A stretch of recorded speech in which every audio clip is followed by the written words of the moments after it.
Hey there, YouTube friends. Masked Bandit here. Thanks so much for hanging out with me today. I always do appreciate it. We are back in Summerdale, and sometimes I feel like I'm such a bad YouTuber, and today is totally one of those days. I've done so much all over. Oh, that sounds really weird. I did so much, and it's all over. But I didn't record a lot of it because I'm bad at this YouTube. I've only been doing this, making videos, since 2007. Realistically, okay, let's count Brocos. I've only been making videos for 3 years, but I still don't know what I'm doing, clearly. So today's a total smorgasbord. Our time lapse is really, really short. What I'm going to do is we're going to talk a little bit here over this time lapse, and then we're going to do kind of I'll show you in real time all the things that I had been working on, even if they are not in the time lapse. So we're kind of a little sign here for the swing ride. We're going to call it the Summerdale Swinger Summerdale Swing because I'm unoriginal, but hey, whatever. So a cute little custom sign sun. Sometimes that's all it takes. The Bro Nation Summer Bro Down competition, we just asked them to make a custom sign, and technically, what I just made is a custom sign.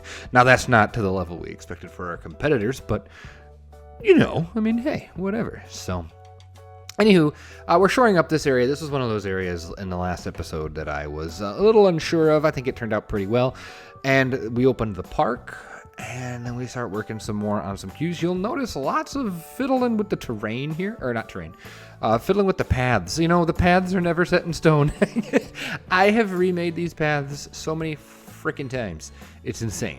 But what I'm trying to do, if you can't figure it out from the time lapse, is I'm trying to set, what I'm going to be doing is, at first I thought about making this equidistant, planter area for the chair swing, and I said, nah, I think it would be much more interesting if we had kind of this center focus where the carousel is directly across from the ballroom, and then here they're going to meet up, or we're going to have their paths kind of circle around here, kind of creating this focal point, this forced focal point where you'll get some really nice views.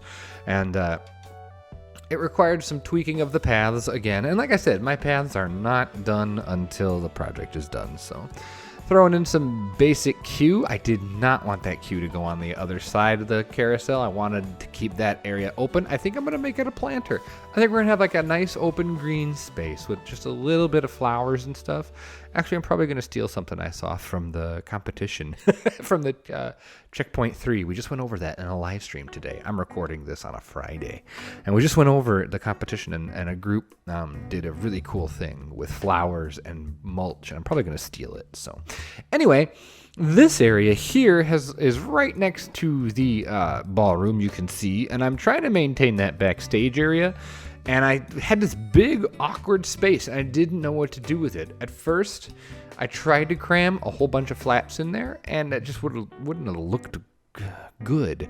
And then I tried to squeeze some rides that I already had in there, along with some my frequent fryers that I've been plopping in a lot of my projects, and I just didn't dig that either. So I decided to say, screw it, let's make it a giant game area.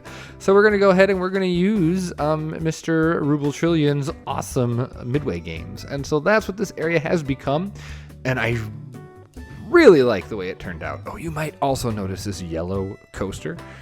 We'll talk about that in the real time portion, so just hold your horses on that one. So here we are, we're tweaking the things, making this nice little area, and then actually a twister flat ride fits right in the center. Here we go, we're going to plop that in there, boop, and, oh, nope, not that, that's a tilt-a-whirl. This one, doot, there we go.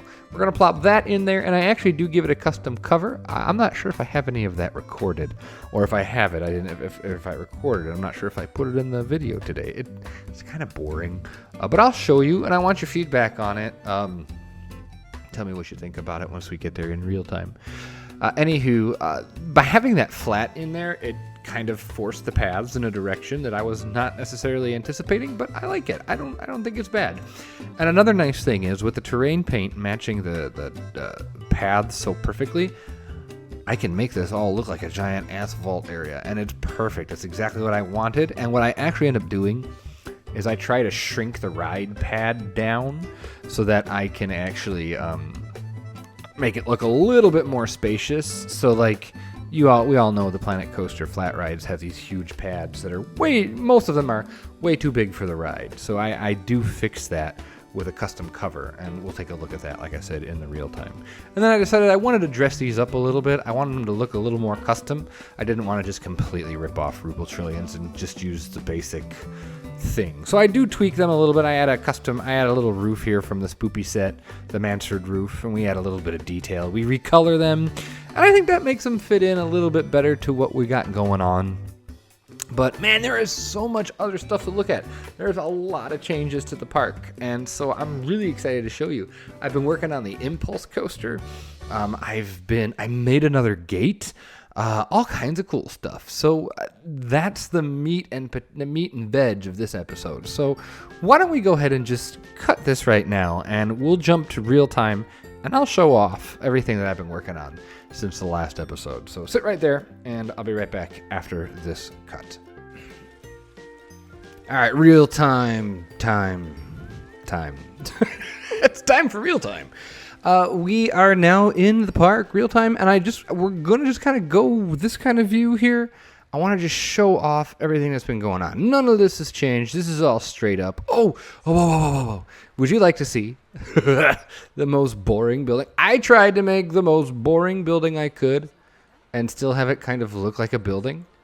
Like, I want this to feel like oh crap, we forgot one of these. And they did some revamping here with the intamin, that they had to rebuild this or something. I wanted this to feel so random, like gross. I need to fix this. I'm just realizing now we have these roses here. I need to bring the planter out this way. But check this out.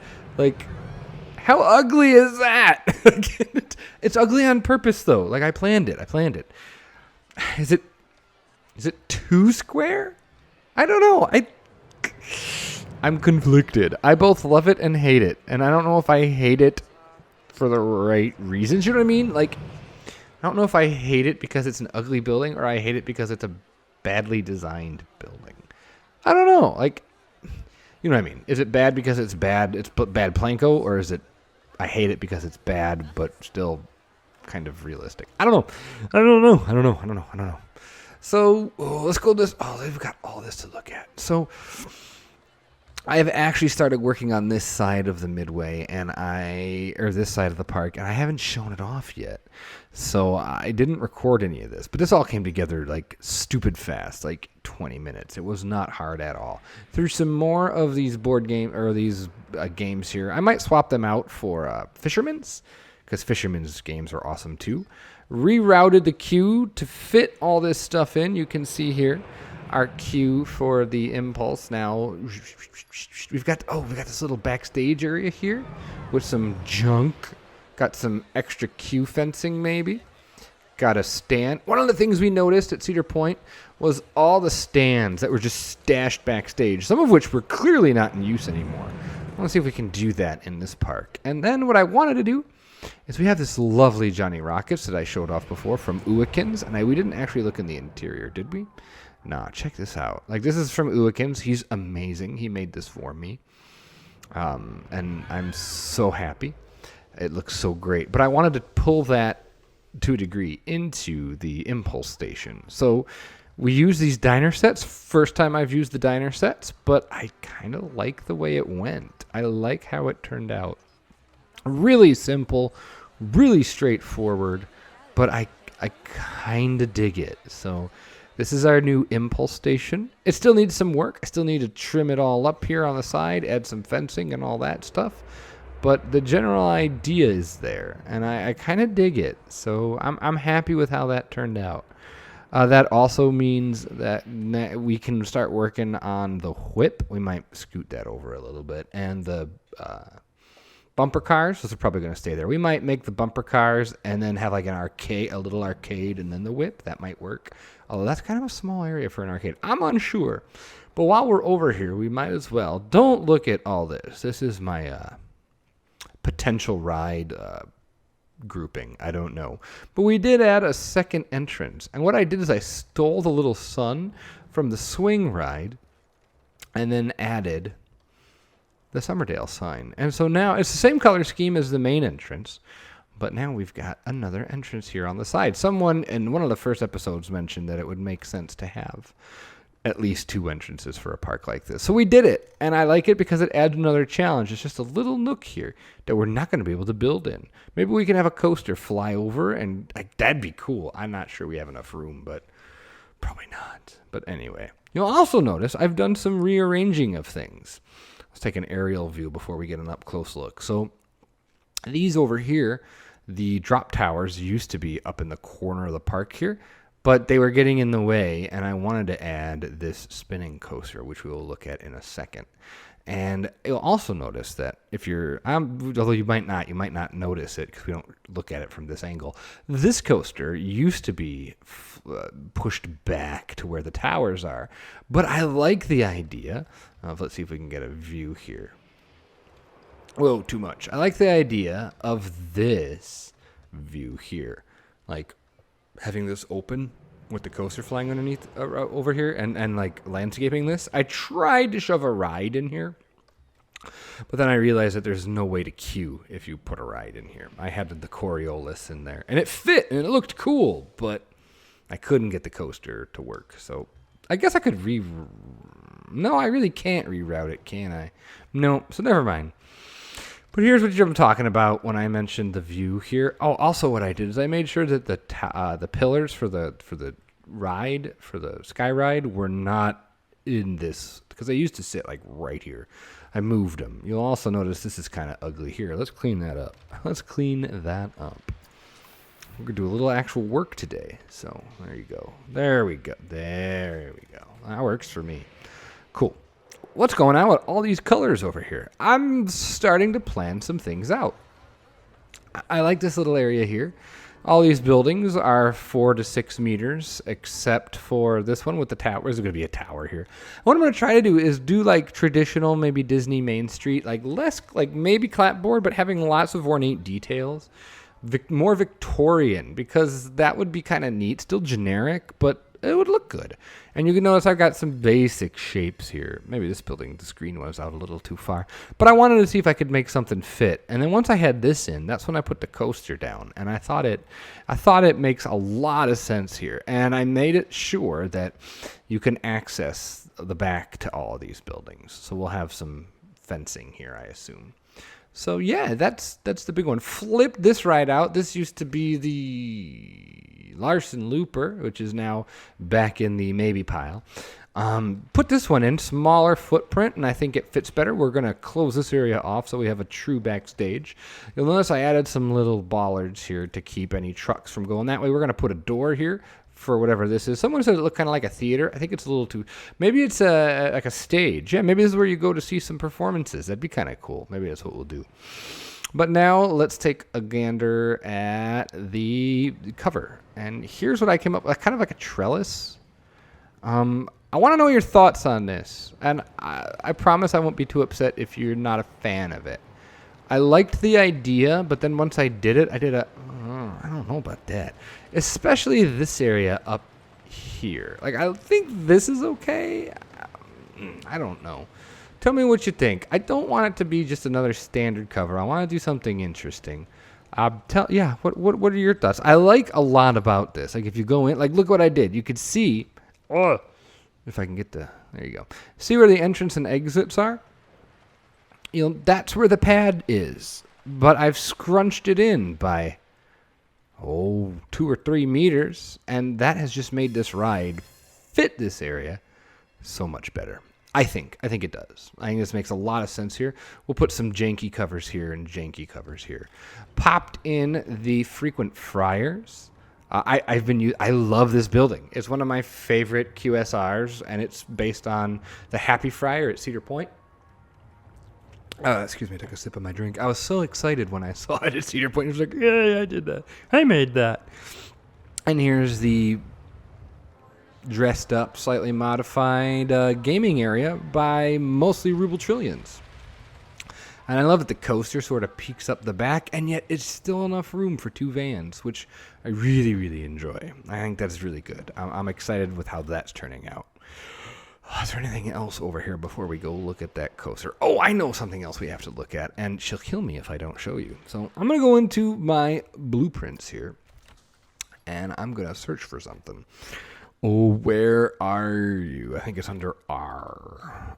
R. There's the N7 trees. You should download those if you haven't. Here, a lot of people have asked me about the path fillers. These are by Emax Magnus. They're in the collection already. So they're right here. Check out the collection. Oh, if it's not in the workshop, if it's not in the video link, well, it will be this episode. I'll double check for you. I've also, you might have noticed, popped in my Pip Shop Pit Stop that I made for Jonty. That's another thing that I like to put in all my projects because I really enjoy it. Anyway, oh, look at these. Oh, one of our lovely Bronation people, one of the few females we have that frequents Bronations, one of the ladies, is Miss Ruby. She's on Twitch. I don't know if regularly, but frequently. When she's playing Planet Coaster, she's on Twitch live streaming.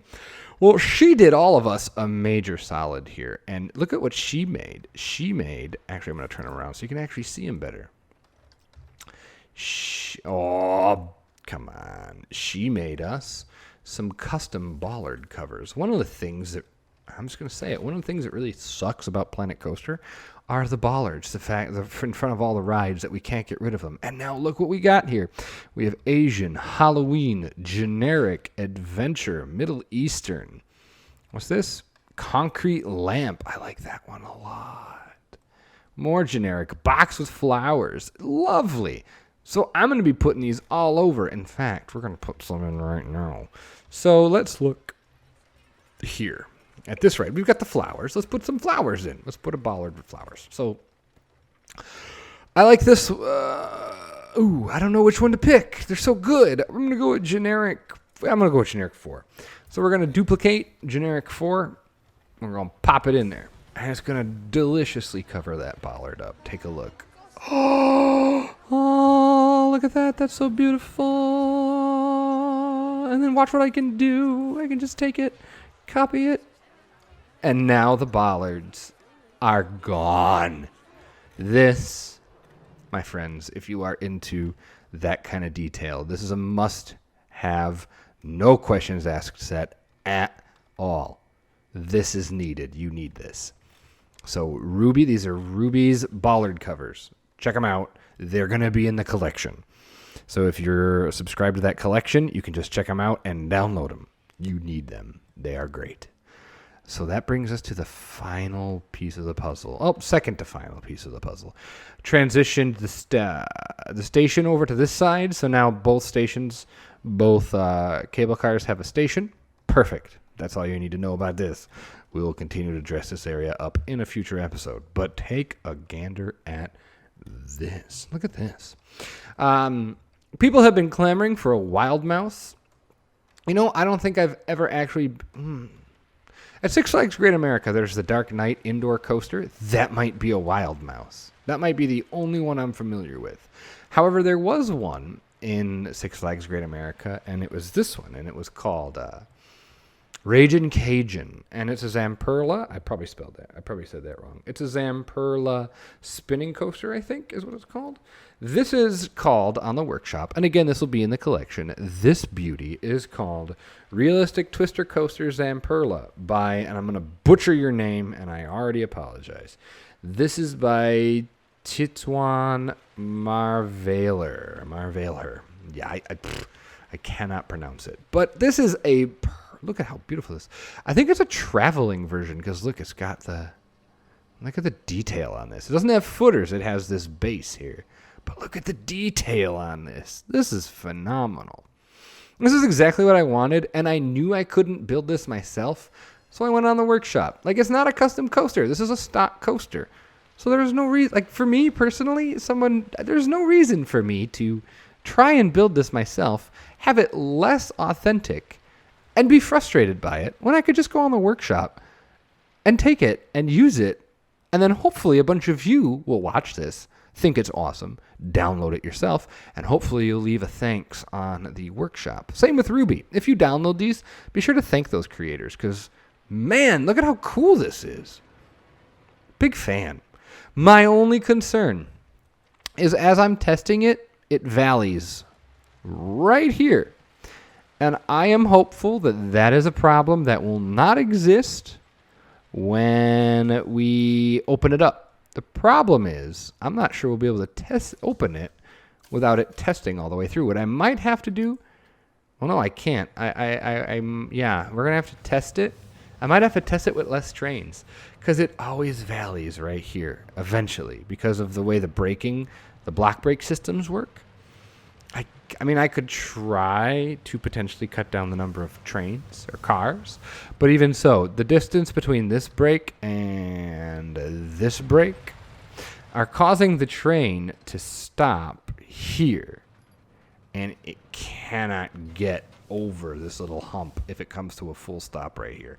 But other than that, this is a beautiful, beautiful coaster. The detail that you put in. I did rip out the station. He had a tent cover for the station. I took that out. I'm going to make my own station for it so that I'm not completely 110% ripping off someone else's stuff.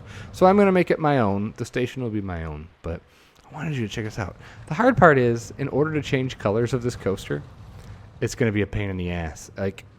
Because I can change the color of the coaster, but I can't change. Let's make it, I don't know, red. So I'm going to make this red. There you go. But now all the details are yellow, and in order to change those, I'm going to have to individually select them, and I'm sorry, ain't nobody got no time for that. So we're going to keep it yellow and black. And with the yellow and the purple, I think it kind of works. It's not my favorite, but it's fine. It's fine. It's fine. There goes a full train. I also realized that these coaster cars are probably the wrong kind. This is for a coaster that would probably be built in like the 20s, like the Cyclone. And this coaster is much more like Blue Streak, which was, I think, made in the 60s. So I might swap the trains out on that coaster too. So, man, I just threw a butt ton of information at. Oh, one more thing. Oh, I've been plopping my workshop items, my own. This is my creator, or my, what do I call it? I call it the dedication series. There we go. So we have Ruble Trillions, Sur la Montagne, because he loves himself some Parisian architecture and breakfast. So I made him a corner store. Uthris's Pizza and Pineapples, because he hates pineapples on pizza, and I love them, and I think it's hilarious. So we made Uthris's Pizza. These are all on my channel. You can check them out. And over here, we have Geekism. We have Jaunty's, the Spooky Door Pub. And this is the most recent one I think I made. I want to make some more, and I also want to try and make some more commercial things to line the street here. I need at least this covered. So, some people have been asking about the map. To be frank, I wasn't planning on releasing the map, at least not as I was making it, so I did not build it with that in mind, which means I don't have a version that's just this. So in order for me to give you all the map, I'm going to need to rip all this out, clear this out, and then fill out the streets and all that stuff. So it might be a little while. It might not be till the project is over, but I will get you that map at some point. So I will do that, but it's just I got to be in the mood for it. And right now I'm having such a good time. Like you can see how much here I have done. So hopefully this little update, this little episode here, you've enjoyed it, even though it's a little bit different. Also, last note I want to give you guys, I am toying with the idea of maybe changing the format of these videos. Something similar, if not exactly, what Mike Sheets does for his Nagali episodes, where he builds off camera, and then every hour he stops and talks about where he's at in the build process. It would be different, but I think it might be more engaging, because I think these real-time portions are, first of all, they're easy. I like them a lot. It's easier for me to talk through them. And second of all, I don't know. That's my main one. It might be a little easier to get them done. So what would you think? Would you be cool with that idea? Would you like if we got away from time-lapse a little bit, would you be okay with that? Maybe occasionally still time-lapse, or maybe just a really short time-lapse at the beginning? I don't know. What are your thoughts on that? I know I'm asking for a lot of stuff from you this episode, but if you could do me a solid and give me your feedback. So tell me what you think of this. and tell me what you think of maybe changing the format of my videos. And it would be more than just this series. It would be probably most of my Planet Coaster series would be like that. So yeah, I'm up to hearing what you guys have to say. So with all that being said, I guess that's going to just about do it for us in this episode of Summerdale. So if you enjoyed, please hit the like button if you haven't already. Consider subscribing if you're new and you don't want to miss any of the cool stuff we got going on. And of course, leave the feedback below. And if there's nothing else, then have yourself a great day, great night, great whatever. And I will see all of you for the next episode of Summerdale Amusement Park. Take care, everyone, and talk to you later. Bye-bye.